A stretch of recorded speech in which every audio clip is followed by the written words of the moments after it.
My name is Amy Bradshaw and I am the Mental Health and Wellbeing Lead for the Nen Education Trust. This year I have had the absolute pleasure of working with all the children at Redwell Primary. Started with Year 6 and Year 5 in the autumn term, and I've worked my way through, and at the moment I'm currently working with Year 1 and foundation stage, delivering wellbeing sessions, teaching mindfulness tools and techniques, and giving a space in the school day to talk about our feelings, our emotions, and how we can navigate life's ups and downs. So as part of Values Day, I'm doing this session now to give us all an opportunity to share the things that we have been learning about this year. The children are hopefully going to tell you lots about what we've worked on, and to give you a sense of the sorts of things that we are doing in school, and to give you some ideas of what you might be able to do at home as well. So I'm really looking forward to having this opportunity to share the brilliant work that we've done this year with these amazing children and wonderful staff. And I hope you're willing to get involved and have a go at some of the tasks that I've got planned for you. Enjoy! In Key Stage 2, I work with the children for 12 weeks, which is such a privilege because in that time we get to know each other really well.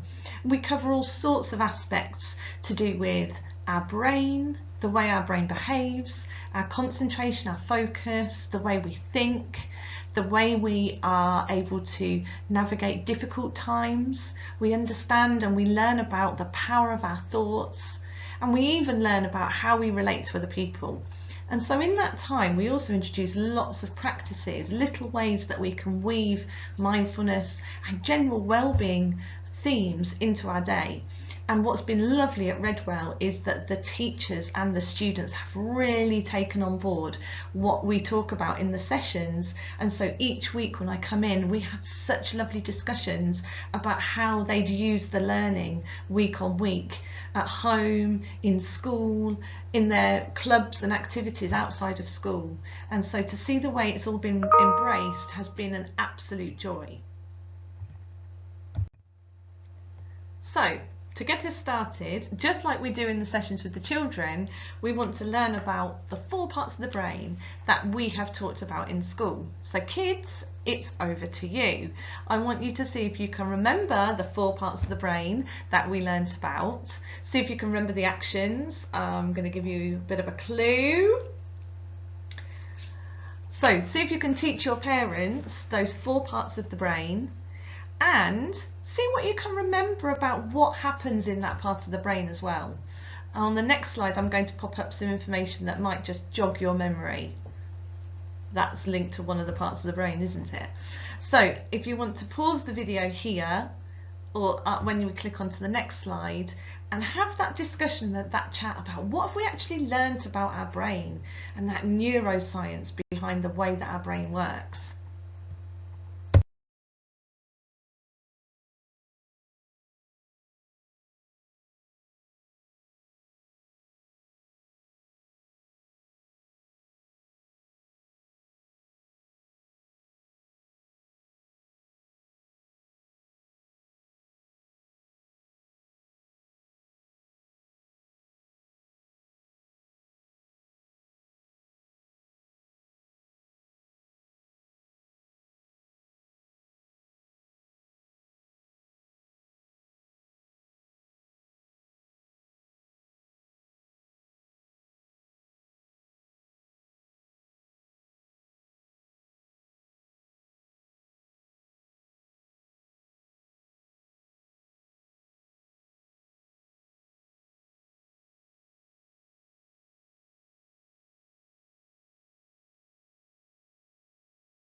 So now that we know a little bit more about the names of certain parts of the brain, we can start to delve into what happens in that part of the brain. And we spend the first couple of weeks of the course learning about our prefrontal cortex, or the PFC, because this is where all our learning happens, our focusing and concentrating, where we communicate, where we make choices. So we start at this point and we start to learn the ways that our attention doesn't always stay where we want it to, that it wanders around, and we have to learn the skill of bringing it back. And we call this our puppy mind. So we make this analogy with the way that our mind behaves just like a puppy. So again, we're going to pause here, and children, I want you to tell your parents about the puppy mind. What does our mind do that a puppy also does? What did we say are some of the things that we see in a puppy, like it wandering around, doesn't sit still, that our mind also does? And then think about, what do we do then when we have a puppy? What do we do in order to teach it how we want it to behave? Can we do the same thing with our mind? Tell your parents about our puppy mind and what we can do to help to train it. So by weeks 3 and 4, we're really starting to understand the way that our brain behaves, the things that intrigue us and interest us that we can focus and concentrate on really well. And then the things that we find a little bit more tricky or perhaps not as interesting, we find our attention wanders, and sometimes it can be really hard to focus. So one of the key elements of each session is to introduce short, quick practices that are teaching our brain this ability to notice when we're focused and to notice when our mind has wandered and simply bring it back. And we do this in all sorts of ways, one of them being doing our mindful minute with the chime. And this has become a practice that, particularly in 5 and 6, but also in year 3 and 4, has become a real staple part of the school day, where after lunch every day they're having that mindful minute where they transition from playground to back into class to work by having that deliberate moment in the day where they pause and they focus on the sound of the chime and allow themselves to just settle and bring all of their attention into this moment. And that in essence is what mindfulness is. It's deliberately and intentionally bringing your attention to here and now. And we know when we do that, it has a great impact on our well-being, that we can stop, just take a moment, take a breath, allow out all those things racing around our mind to just be there for a moment. We never want to stop our thoughts or quieten our busy mind, but just notice that they're there and just sit. Bring that moment of peace to your day. So I think it would be really good to have a go at doing this now. So in your classroom you may have a chime, and at this point the teacher can stop the video and you can do the practice together. If you don't have a chime, then I'm going to ring mine now and we can do it all together. So make the choice. Maybe one of the children would like to lead it because you've been doing this for so long now, you're so confident in doing it. I'll allow you to decide how you're going to run this next bit. So if you choose to do it in class yourselves, just skip over the next little bit of the video. If you want me to lead it, then carry on playing the video. So make yourselves comfortable, sit with your back on the back of your chair, feet on the floor, hands resting in your lap. And in a moment when I'm ready, I'm going to ring the chime. And all I want you to do is to close your eyes and focus on the sound of that chime until you can't hear it anymore. If you notice that your mind wanders off during that time, just simply notice that it's no longer where you intended it to be, and then bring it back to listening out for the chime. And when you can't hear the chime any longer, just place your hands quietly on the desk in front of you. Let's give it a go. So sitting back on the back of your chair, closing your eyes, and focus on the sound of the chime.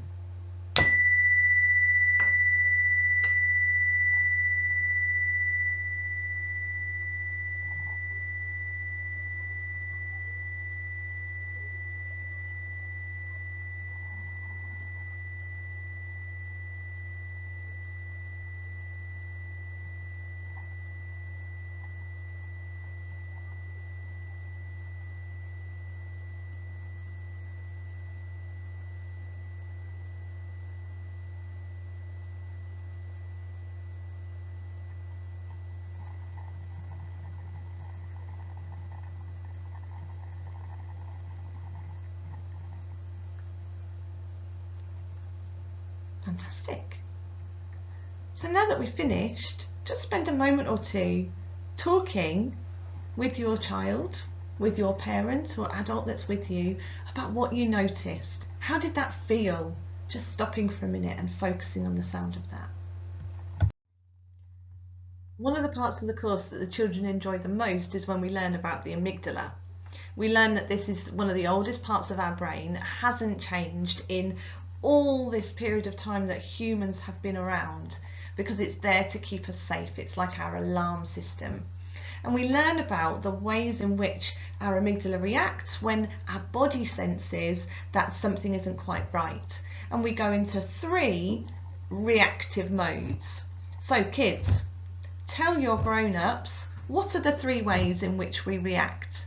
And can you give them any examples of when you have reacted in that way? Think back to when we talked about our amygdala. Think about the examples that we saw in the videos, and then when we brought it back to ourselves, when have we noticed that we've been in that mode? I wonder if the grown-ups that are with you have ever noticed that they've been in those modes. So have a discussion about what sort of things prompt our amygdala to fire. I'm sure there's been all sorts of discussions going on as you've talked about fight, flight and freeze, about times when your fight mode has been triggered by something, when you've been annoyed or frustrated or even scared, when your flight mode has been triggered, when you're worried or nervous about something, when your freeze mode has been triggered, perhaps when you're embarrassed or unsure about what's happening. So hopefully there's been some lovely sharing of times when you've noticed that these things happen. And one thing that we talked about in class was that our amygdala is there to keep us safe in those really serious situations, maybe life or death situations. But our amygdala is also a little bit sensitive, and so not getting our own way, or somebody annoying us, or having to do a test or stand up in front of our class, these things can feel to our body and our amygdala as bad as a saber-toothed tiger trying to attack our ancestors. So we can learn ways to help to settle our amygdala down, to just say to it, there, it's okay, you don't have to be scared. So kids, it's over to you again, because this is a chance when you can share with your parents some of the practices that we learned throughout our Pause B course. I'll give you a little clue. We learned things like mindful minute, tummy and chest breathing, Pause B. We learnt the petal practice, finger breathing. Maybe you can remember some others that we talked about as well. So for the next few moments, this is your chance, kids, to teach your grown-ups about some of the ways that we've learnt to settle and steady ourselves and to regulate when we need to. Take a moment to pause here and have a go at teaching some of those practices. So although this has just been a very brief whistle-stop tour of some of the things that we have been teaching about this year in our wellbeing sessions, I hope that you found it really useful and a chance to connect with your child on ways that you can support your own and their well-being in different ways.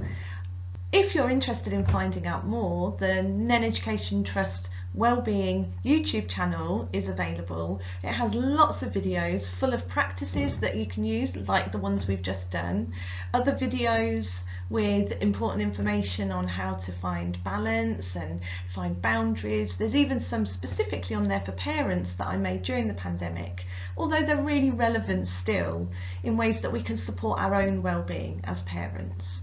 So I look forward to seeing some of you again soon, and thank you so much for joining me.